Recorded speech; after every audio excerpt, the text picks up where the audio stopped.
Uy! Pangit! Pangit! Pangit! Pangit ka. Yaya, lalo naman naisip mo. Kantahan niyo naman po kami. Kaya nga po, Yoya. Ba gusto niyo? O sige, tayo na ako bumibili dito.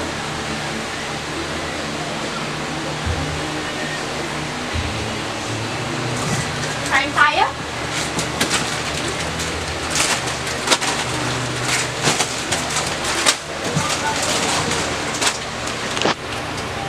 O mga apo, talagang ano makinig sa kwento ni Lola.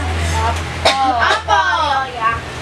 Ang kwento ko tungkol kay Stella si Melan. Siya ay isang babaeng Muslim. Ay doon nasisimulan ko na. Ibig na ibig ko makakilala ang isang babaeng moderno. Yung babaeng malayat na makapagmalakit magkakatakit ng apo loob.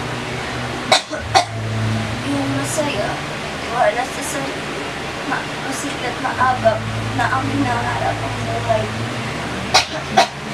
Natiwala at sigasig na nagsisikapan hindi lamang ang sariling kapakanan at hindi ang naging ang kabutihan ng buong sangkatauhan.